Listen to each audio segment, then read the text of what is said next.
Here we go. Hey everyone, and welcome back to the Warcraft news. So, it's been another pretty darn busy week on the PTR, doubly so because this time Warcraft 3 has also been data mined. First though, Blizzard sent me 2 virtual tickets to give away, so if you'd like that, then check out the description below for a bit more info. Yeah. They'll get you, of course, BlizzCon access plus the virtual items, and then as always, a massive thank you to our patrons over there. We're running a special on top of the regular Priest month. We've redone our first ever print plus another run of bookmarks, so that's all well and good, and with that, let's get into the news. Okay, so the most recent update to the patch 8.3 PTR has brought with it, well, far more Lich King hints. I mean, it really is pretty interesting. This is all on top of us seeing the allied race Death Knight textures last week, plus seeing encrypted voice files that seem to be a conversation between Darian and the Lich King. Oh, I'm sure that's going to be very cordial. Which is, again, fairly major. Now, this week we've actually got a little bit more. We have seen 4 new Death Knight Ebon Blade swords that have been data mined from the PTR build. So, very interesting. We've got the Unholy, Burning, Freezing, and Crimson Blades of the Ebon Blade. Wow. Yeah, Blade of the Ebon Blade is a bit of an awkward name, but... Burning Blade of the Ebon Blade. Well, if you need to buy one, just go to the ATM machine and go, you know, buy one of these from the vendor. It's simple. Still, we've got an Unholy, Freezing, and Crimson one, so that's referring to the 3 existing Death Knight specs. Of course. But what about Burning? What's a Burning Blade got to do with the Death Knight? Well, I think it's far more in line with the art design of Bolvar, who of course was consumed by Dragonfire following the Wrathgate, a fire so Death that's Knight? fairly interesting. Now, I hear that you all love it when I reach... And, you know, like, this was almost titled, wow, massive change, gargantuan class revamps, and I know. That would be fucking crazy. Number 1, never seen a Burning Death Knight, that's new. Number 2, the Freezing Blade of the Ebon Blade is a 2-handed weapon. Now, Frost Death Knights have dual-wielded one-handers since, since their Legion revamp, and I mean, if we were going to reach even further here, we've seen no substantive class changes in Battle for Azeroth really thus far, and, you know, even though that's with classes being one of the most heavily criticized parts of the game. Now, the thing is, their class designers are clearly still turning up for work in the morning, so, well, what if we're going to see Legion-like revamps after BFA and 9.0, and maybe we do get a 2-handed Frost back? Who the hell knows? Maybe Blizzard have had a hard look at themselves. Anyway, speculation wildness aside, let's get to something more reasonable. Back to the... Wouldn't that be fucking hype, dude? If they added a 4th spec for DKs? Dude. A 4th spec for DKs. Oh. It could be like Blood. Dude. Remember Blood DPS back in Wrath? Heartstrike, dude, have the fucking... Dude, Blood DPS was the best. It was shit awesome, ever, man. It was fucking amazing. Blood DPS, dude. By the way, Reconnected, thanks a lot for the 250G, man. Really appreciate that. Thank you so much, dude. Thank you, thank you, thank you. I'll suck your dick after the run. Like, wow. Thank you so much, dude. That means a lot. Thank you, thank you, thank you, dude. I love you. Lich King. We've also seen a Frozen Throne portal texture. Now, sure, this was along with a bunch of other new portal textures, but it does kind of suggest that we're going to see a bit more action up there at the Frozen Throne in this patch, and then perhaps we'll also see those new portals appear soon on the PTR. So, you might be wondering here, well, what does the Lich King's involvement actually mean for World of Warcraft? Well, I would say the chances are it would tie into a Shadowlands-related expansion. After all, Bumsamdi does tell us that the Frozen Throne is a gateway to the Shadowlands. Hell, the entire Ice Crown area, honestly, it's pretty darn mysterious given the throne being a door to the Shadowlands, the influence of just Yogg-Saron underneath the earth, and his blood literally being used to create all of those structures. There's something pretty wild going on there. So I think we'd have less of a Lich King expansion, and it's more that he would play a pivotal role in the expansion, like, say, Illidan did with the Legion expansion. I would be so mad. I would be so... Like, the Lich King is bad. He's bad. Illidan was always, you know, Lich King is bad. Like, I don't want to fight with the Lich King. Like, I am okay with him being a neutral evil. But if he's ever on my side, mad. Iceman bad. Blue Man bad. Like, yes, exactly. He's a bad guy. That's it. I would rather fight with Sargeras, like, fight, like, alongside Sargeras than with the goddamn Lich King, man. It sounds ridiculous. It's Bolvar? No, it's not Bolvar. It's the fucking Lich King. That's actually not it for speculative news, because we've also seen references to patch 8.3.5 appear in the data mining. Now, it's basically just some sound files, but their existence does somewhat confirm that patch 8.3.5 is a thing. Well, either that or 8.3.5 content has been moved back into 8.3, but just hasn't been renamed yet by the devs. Now, this isn't really a surprise, though, given the precedent set by Legion with its, I'd say, pretty darn successful epilogue patch. Chances are, you know, we will have dealt with N'Zoth, but the next great struggle in Azeroth will begin to be clear to our heroes. Maybe I can't get over the fact that N'Zoth... I mean, this is bullshit. This is bullshit right here. Like, I'm sorry. No. Blizzard? No. I don't like this. This dealing with N'Zoth. No, fuck this. Fuck this dumbass shit. Old God got a single patch. Well, it's like, it's not just an old God. Like, Yogg-Saron he was like a pimple that popped out. But N'Zoth is unleashed. He's unleashed. He can do whatever the hell he wants. And like, where the fuck is he, man? Like, N'Zoth, he's not big enough. Like, he should be bigger than Stormwind. Like, we should fight N'Zoth. This is what I think should happen. We fight N'Zoth. We finally get to the last boss, N'Zoth. And he's actually not even a boss. You go into, like, this massive chamber. It's, like, the size of fucking, like, Grizzly Hills. It's, like, this massive zone. And N'Zoth is so massive and so big, you can't even fit him on your camera screen. And you fight against him. And it goes on for, like, a minute. And he just slowly kills different people in your raid. And, like, you can tell, like, and you can't even do damage to him, right? You hit him for, like, 1 and 2 damage, and he has, like, 8 trillion health or something like that. So it'd just be impossible. And he just kills everybody in the raid. And it's just like, it's basically like, remember back whenever you had to rescue everybody from like fucking the tree thing, and like you had to rescue 6,000 people or 500 people or something until you rescue 5? I feel like that's how the fight with N'Zoth should go. That'd be fucking awesome. So we should lose? Yeah, absolutely, you should lose. You should lose. N'Zoth is incredibly powerful. The Heart of Azeroth is not powerful enough to stop N'Zoth. I don't think. Gar will return from Karazhan and have new information. Maybe Vol'jin will return. Now, do note that by the time 8.3.5 is announced and we actually get to play it, well, BlizzCon will have already happened, and we will, of course, know what the next expansion will be. Yeah. And because of this, I really doubt that 8.3.5 is going to be all that cryptic. I mean, we've even seen, say, the datamine dialogue between Leria and Turalyon regarding Sylvanas. Now, combine that with what Tyrande and her Sentinels are up to, and all this Lich King stuff, I think we've pretty obviously got overlapping plot lines here that I think would at least be pretty interesting. Personally, like I suspect that we're going to end up dealing with death sooner rather than later. Now, given, say, Xal'atath being in space and the looming void threat that was teased in 7. If they call it that, I'm gonna be mad. Like, that's such a stupid damn name.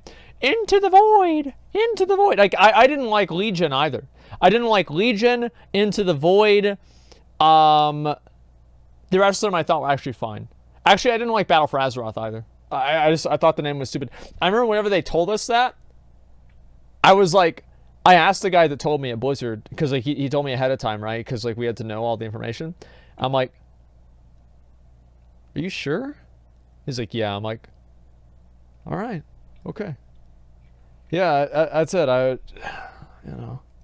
3. I think a Void expansion pretty much is a given, but I do think that with 8.3 giving us N'Zoth, Blizzard wouldn't want to go straight into a Void expansion. I think they would think it would be overexposing us, like having, say, back-to-back Orc raids through Mists of Pandaria and Warlords of Draenor. So, there you go. That's the fun speculation. Let's get into the general patch updates. So, first, I kind of lied. This is a bit speculative. There's a new currency called Echoes of Oblivion. Now, that sounds like a very typical Blizzard name, right? But there is something I would like to point out here. So, here's what happens when Locust Walker saved Illyria in 1,000 Years of War. Locust Walker opened a void rift for them to escape. On the other side was utter nothingness, the void itself. Yeah, utter nothingness. Now, here is a description from Sylvanas' short story, Edge of Night. Sylvanas Windrunner, the oblivion you seek is yours. Here's another one. Then Sylvanas felt herself being pulled away, her senses reeling. Everything disappeared and time stopped. Here's another that's one. not Time good. was meaningless here. Her whole life seemed not a series of events, but a single instant, a pinpoint flash of consciousness in an infinite void. She saw only darkness. And then finally, the lurking oblivion filled her with terror. Now, I'd also note that she found Arthas's spirit there. So, what if these echoes of oblivion, just as the name of a currency, are kind of a nod to this, well, realm that Sylvanas, Illyria, and Arthas seemingly found themselves in? If so, that would be quite the tease for the next expansion, as that oblivion is the thing that has motivated Sylvanas ever since. Anyway, in other news, let's get down to the real news. That's what I think that, like, the whole, like, her master of being death and everything is, like, kind of ties into. Think, like, Sylvanas, you know, how you have people that get on drugs and then they have, like, some fucking out-of-body experience and then they, you know, buy a, you know, Volkswagen van and they drive around the country, or they become preachers at a church, or, you know, they just go fucking crazy. Yeah, I mean, yeah, that's, I feel like that's kind of what happened with Sylvanas. Raid testing has continued with Rathian, Maut, Skitra, and Radden being tested. I mean, I'll say one thing, Blizzard are not slacking with the raid testing. They've jumped straight into it, and that does bode well for the future. But that said, they would have to be pretty diligent with their testing, because this is a 12-boss raid. It's actually the largest raid that we've got since Warlords of Draenor's Hellfire Citadel. So yeah, there's a lot of testing to do. Thankfully though, Blizzard are actually also going to be implementing a boss skip system that will work in line with how previous ones have. So if you kill a boss 4 times, then you'll be able to unlock the boss's skip. Overall, I'd say sounds good, makes sense, so let's move on to assaults. We've seen more variants of the assaults on the PTR. Now, I was deep in my writing hole, writing the Sylvanas trilogy that we're sort of mostly the way through now, and while I was doing that, Wowhead were actually looking at the PTR, funny enough, and they made a great breakdown of one of the Oldham assault variants. Now, as we covered in our first assault video, the assaults clearly happen within a marked area on the map. I'm not very excited about the assaults. I think that they're just going to be just like the other assaults that we've had. They're going to be the same thing. Goku, I mailed you the gold. I mailed you the gold about 50 minutes ago, so it should be in your bank, and I have already done that, so you should be good. I sent you the other 500 that I owe you. And the one that WoW had covered was in some ways different to the one that I played, but in a lot of ways I think would feel the same, because it ultimately did boil down to just filling up a bar by killing enemies and killing NPCs. And do note that this is not like world quests from previous assaults, this is just like a sort of a Mechagon style zone-wide progression bar. Overall, I'd say Wowhead's article is great. They did a great job of pointing out the side events that you might want to do for rep, things like the Amthet Fleet, the Unearthed Keeper, the Virinal. It's like all of these things are cool, but the issue with all of them that it just kind of ties back into that we can never escape from is the overall meaninglessness of the events. It's just that the events are just simply meaningless. I don't know really what else to say about it beyond that. Like it just, like all of these items and everything, it's just like I feel like people don't really care. And I think that's the main core problem, is that people don't feel like the excitement and, you know, the motivation to go out and complete all this content, because it's just turned into being such a formulaic experience. You go through and you do the same stuff every single time and nothing ever really changes. Let's go. We're going to make your helmet here. You're going to trade me 100 gold too for it. Yeah, that's it. So yeah, it's like the B mount, people care about it 1 week and then it dies. Well, the B mount is great, and the good thing about the B mount is that it's going to be relevant in a year from now, 2 years from now, 5 years from now. But the problem is that, like, most players are not motivated by cosmetic rewards. Cosmetic rewards are only valid for people that have already become invested in the game. They don't make you invested in the game. Cosmetic rewards are not, they're not intrinsically good at creating investment in the same way that something like getting gear is. And I think that's the main problem that Blizzard has, is that they don't understand the fact that, like in Classic, the gear itself gets you invested. The gear makes you want to play the game more, and it makes you like really invested in succeeding and getting everything like that done. And now I feel like people don't really give a fuck anymore. And Classic, if you play Classic, people really care about gear. They really care about the rewards, and there's a lot less of them. So I don't know why there's not more of that in the game now. I think that really needs to happen. I'm going to chat WoW Classic for a little bit. Won't invest much time in it. Here we are weeks later. Hasn't stopped since. Well, people, like, the thing is about WoW Classic is that I feel very motivated to, by the way, thank you, Azurkite. Congratulations on your fucking helmet. That's awesome. I feel good playing the game. I think that's really the main thing. I feel like I'm working towards something. If I play BFA, like, that's cool. But again, like, my motivations in BFA are also unique because I'm not, you know, there aren't a lot of people like me that are just farming out toys, mets, mounts, and transmogs and stuff. Like, most people don't care about that kind of shit. So you can't apply, like, you know, my motivations for playing the game to everybody else because they're not as invested as I am. And I think that they need to always playing catch-up in BFA. Yeah, basically. Front, Beacon of the Sun King, the Solar Puzzle, these things are giving rep, so it incentivizes thorough play there. And overall, when you just step back and take a meta look here, well, it seems like Blizzard's plan is for there to be maybe 3 or so variants of each zone in existence. Cool. Maybe that's giving us a total of 6 different assaults between the 2 zones of Uldum and the Vale. Maybe it's more. And then, of course, you've got to add to that the N'Zoth invasion version, and, of course, the gameplay with the Lesser Visions and Horrific Visions. And really, with all of that, that's pretty much the patch's gameplay from a sort of a non-group content perspective. Zones. And you know what really is interesting? Like, I think my opinion is still mixed in this. As much as I really do love the solo Horrific Visions, I think they're actually incredible. Well, very good anyway. And I'm actually, like, totally fine with asset reuse. I mean, I think that exploring more of Azeroth and going back to places that you know is a sane thing, a good thing to do in an MMO, but... I completely agree with that. I think that the way that Legion did their artifact weapons, I thought that was great. The fact that you'd have to go into, like, Ulduar, you'd have to go into other places all around Azeroth. Legion was probably one of the first expansions to really do something, you know, because like in WoD and Mists of Pandaria, like there was nothing that you would really do outside of the main content zones. And I thought Legion did a great job getting players out into the world a little bit more and playing a little bit more than just a current patch.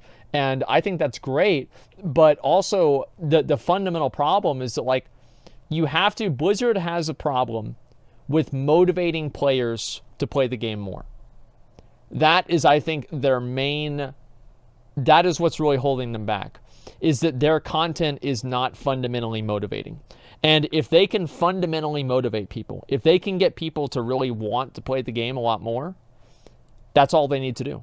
That's literally it. Just get them in that mindset of wanting to play the game. And in Classic, I log on every day because I want to play the game. And in BFA, I log on every day because I feel like I have to. And it's just fatiguing. And, like, I've really thought about sitting down and writing out, like, you know, a long form, like, essay almost about this, because I think somebody needs to speak out and talk about this. I wish Blizzard would sit down and really talk with people like me. I'm not saying me, I wish they would, right? But talk with people like me, people that have played the game for 15 years, people who have played every avenue of the game. I've played PvP, PvE, pet battles, everything, right? Transmog, raiding, arena, RBGs. I've done everything in this fucking game. What is it that the game's lacking? And I think those people can probably provide a lot of really good insight into what makes them motivated. And having a conversation with that person might at least allow them to understand what they did in their game at some point in time to cause that much investment with that individual. And I hope that with Classic WoW out, Blizzard can see how more isn't always more. Like, Classic WoW doesn't really have a lot of content, but people still want to play it because it's rewarding. A lot of these things do just boil down to filling up a bar. Will the events just be static and people will kind of know what's up anyway, so there won't really be that much mystery? I kind of think that the genuine gameplay innovation here, I think it could be happening with the Visions, but I do suspect that this world content is more just the best they could come up with, sort of given the restraints of patch 8.3. Indeed, I think it's pretty clear to me that the scope of 8.3 is primarily dictated by the production requirements of the next expansion. That's, I mean, it's certainly an interesting situation. I'll say this, it's not necessarily one that I'm blasting Blizzard for. I mean, it's obviously a content reuse patch. I suspect that this is likely the smartest use of the resources that they have. I think they might be able to tie off Battle for Azeroth, giving people gameplay content. I think it'll serve the needs of the next expansion's development, and it's not going to leave us with a Warlords of Draenor-like content drought. Certainly, it's threading a needle from Blizzard's perspective, but if we were to see a December patch launch, January raid, and then an August expansion, I think that would be a pretty darn cool. good managing of affairs. I'd love that. Next up, though, let's talk about Warcraft 3 Reforged. There's been a lot of data mining. Data mining it's been interesting to go through, and I'll say this, I really can see how much of an artistic challenge this game must have been for them. Yeah. Warcraft 3's graphics were very intentional, right? They were designed to work for the low polygon character models available at the time, and the whole game's art style was just developed around that limitation, and really the same goes. It's like you have 7 triangles, and you have to come up with a person that comes out of that. It's like, all right, here's 7 triangles. Now turn that into an orc warlord riding a wolf. For World of Warcraft. Now, with World of Warcraft and Reforged, though, you're seeing them go in different directions in the future. World of Warcraft advanced the, I'd say, original formula, leaning very heavily in Blizzard's masterful texture work to deliver a game that really does look incredible in my view. Reforged, though, well, I think its buildings look really good and are within the Blizzard style, but its characters seem, well, a bit too realistic. And I've got to admit, like, when you see them in context, I think they're really quite jarring. Something's just not working there for me. I think in isolation they look pretty cool, but I mean, it's odd. So as far as we're aware, the brunt of the artwork here for this project has been done by a Malaysian studio, one of the ones. I'm going to wait. I'm going to hold off on that judgment. I think that what Bellular is saying makes sense, but I'm going to hold off on that judgment. Is camera dead? Okay.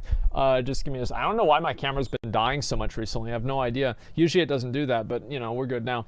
Anyway, so I don't really know exactly what it's going to look like, but hopefully as time goes on, we'll see what happens. Yeah, 10K camera. No, it was only 4K, okay, guys? No, let's run. It was only 4K.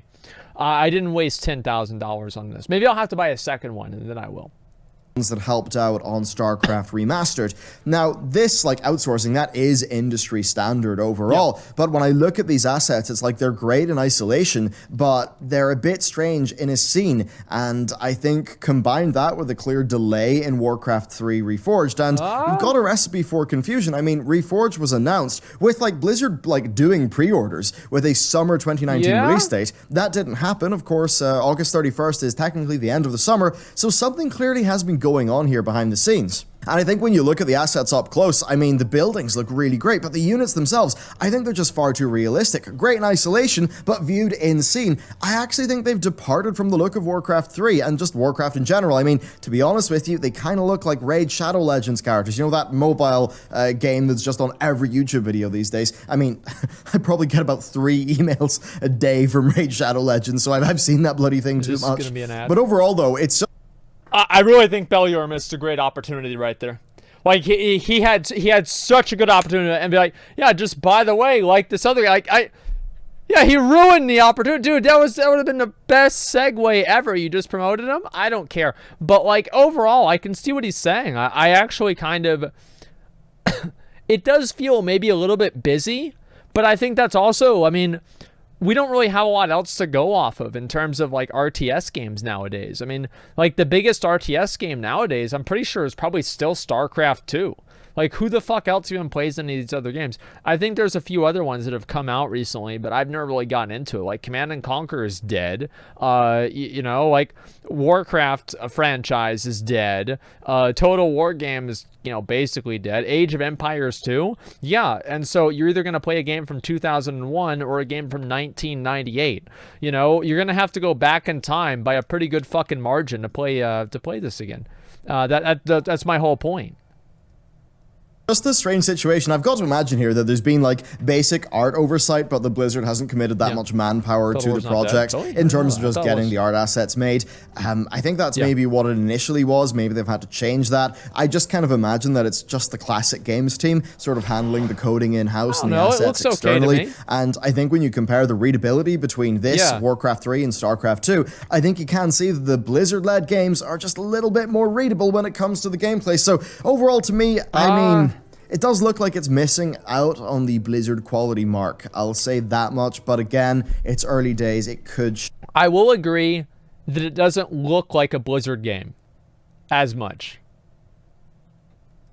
change. Now that said, I will say this, narratively, I'm interested in the project. It's going to serve as World of Warcraft's basis, and it's going to be in line with the Chronicle era lore. So we're going to see some characters have expanded roles, and I think that could be very interesting within the context of the current game, especially if we get, say, more old god hints when we're going through Azul Narub with Arthas, right? That could be pretty really interesting. Seeing more characterization of Jaina, especially Sylvanas as well, and generally just, you know, some nods to modern lore. Maybe we get some hints about the Titans being less than pure good. Now that said, I think it might be a bummer to those who just want a pure Warcraft 3 experience, and I mean, I totally do get that. I admit that messing with the formula is risky business.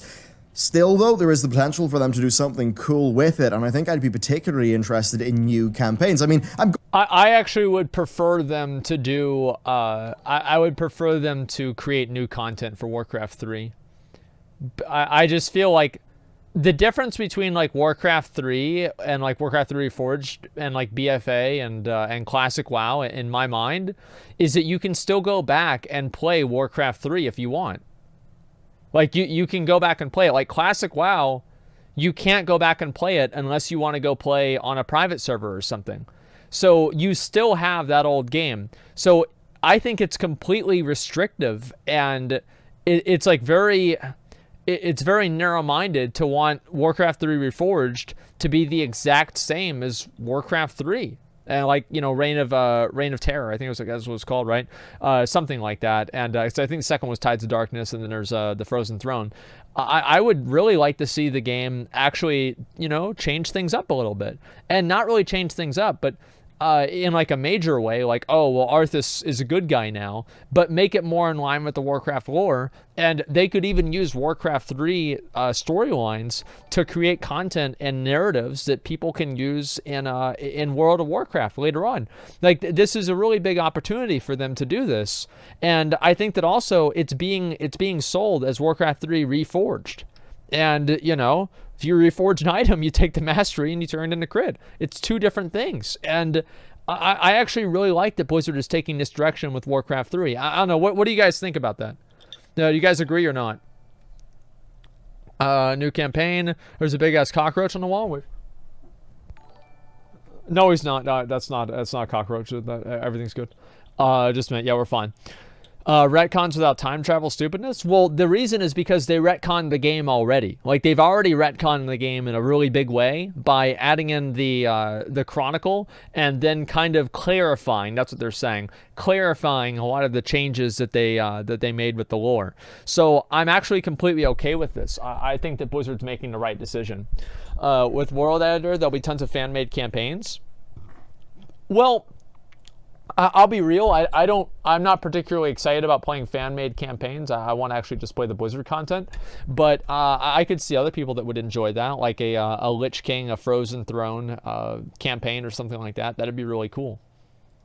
Going to suggest Blizzard a way to earn more money from me, and it's pretty much this. Like, I'd pay money for custom campaigns that were, you know, scripted by Blizzard, designed by Blizzard with voice acting, little cutscenes, you know, things like the Troll Wars, the Wars of the Shifting Sands. Those things would be really cool. And Warcraft 3 Reforged, if they can pull it off right at the base level, So if they had like $5 DLC campaigns,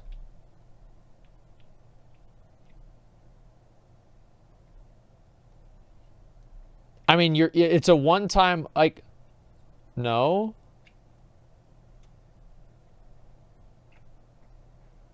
It won't be $5. Well, I'm just putting in a number.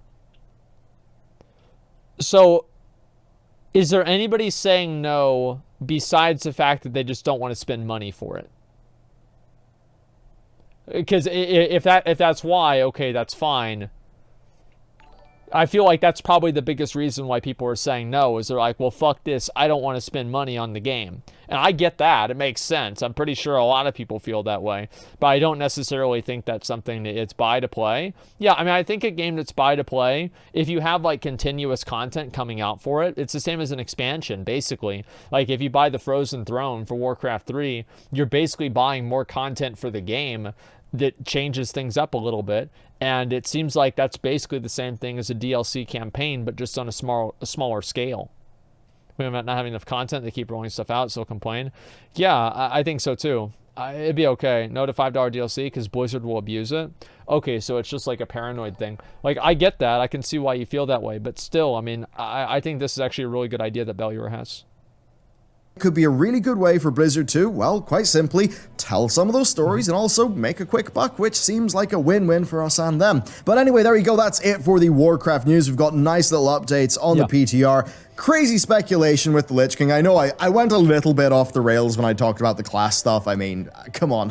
I've got to if I see two-handed frost and a new type of Death Knight sword.